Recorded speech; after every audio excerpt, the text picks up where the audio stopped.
तुम्हाला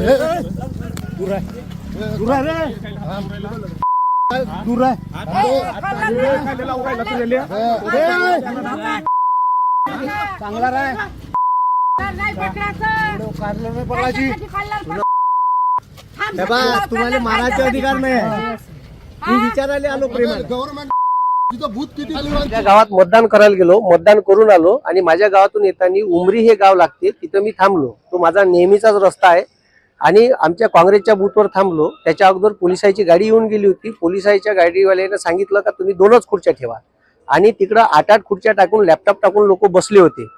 आणि मला माझे कार्यकर्ते सांगून राहिले होते का सर तिथं 8 लोक कसे बा, आम्हाला 2च सांगितले. मग मी त्याचं ऐकलं. मग मी इथे PI कापडे साहेब यायला फोन केला तर ते येतो म्हणे. आणि तिथं मला गावातल्या लोकांनी सांगितलं का ग्रामपंचायतचा कर्मचारी आशिष म्हणून तिथं बसला आहे, ठीक आहे, लॅपटॉप टाकून. ऍक्च्युली तो पक्षाचा बूथ असल्यामुळे तिथं बसता येत नाही. कलेक्टर साहेबांनी आणि SDO साहेबांनी DLO साठी आतमध्ये जागा दिली आहे आणि सरकारी कर्मचाऱ्याला त्याच्या बूथवर बसायचा अधिकार नाही आहे. हे नसताना मी त्याला फक्त विचारायला जाऊ बा, मी काही एकही शब्द बोललो नाही. अर्ध्या रस्त्यात गेलो नाही, मेन रस्त्यावरच 2 बूथ एकासमोर एक असे लागले होते. तर सरळ तो गुंडा प्रवृत्तीचा आणि आमदार पंकज भोयरचा पिलांटू सचिन खोशे यानं सरळ, आणि त्याच्यावर क्रिमिनलचे बरेचसे आरोप आहे, त्याच्यावर गुन्हे दाखल आहे आणि तो डायरेक्ट माझ्या अंगावर येऊन मला मारहाण करून राहिला. ठीक आहे, मी एकही शब्द बोललोच नाही. म्हणजे मी रस्त्यानं चाललो तर डायरेक्ट माझ्या अंगावर आला, माय बहिणीच्या शिवा दिल्या, ठीक आहे, घाणेरड्या शिवा दिल्या, माझी गच्ची पकडली आणि मला डायरेक्ट मारायला भिडला. म्हणजे मी गप्पल तिथंच होतो, ठीक आहे. मला माहीतच नाही का हे आपल्यावर हमला करणार आहे का करणार.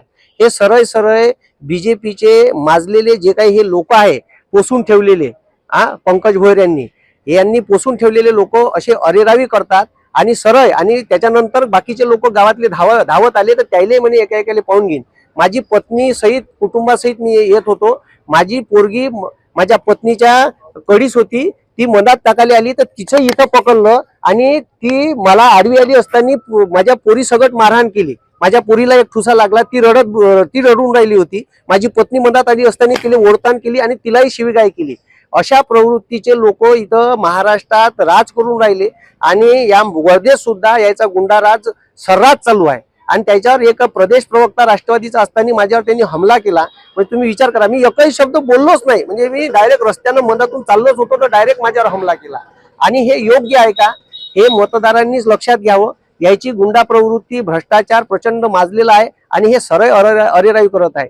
मी काही एकही शब्द बोललो नसताना ही मारझोड केलेली आहे, ठीक आहे. आणि सरळ त्याच्यानंतर पुन्हा एक ठाकूर म्हणून तिथं माणूस आहे, एक जवादी म्हणून स्त्री आहे, ती सरळ माझ्या अंगावर आली, मला शिवीगाळ करू लागली, आई बहिणीच्या शिवा दिल्या, घाणेरड्या. मी ऐकूनच राहिलो, माझं काही त्याच्यात स्टेटमेंट नव्हतं. तरी त्यांनी अशा पद्धतीचं माझ्यावर डायरेक्ट हल्ला करणं हा योग्य आहे का, हे लोकांनी समजून घ्यावं.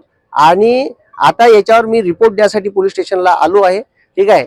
म्हणजे अक्षरशः हे प्रशासनाला ऐकत नाही. आणि प्रशासन झोपीत होतं का तिथं ग्रामपंचायतचा कर्मचारी लॅपटॉप घेऊन पंकज भोयरच्या बूथ मध्ये बसून आहे आणि तिथून पावत्या वाटून राहिला, हे लक्षात घेणं गरजेचं आहे. म्हणून मी आता पोलीस स्टेशनला तक्रार दाखल करण्यासाठी आलेलो आहे.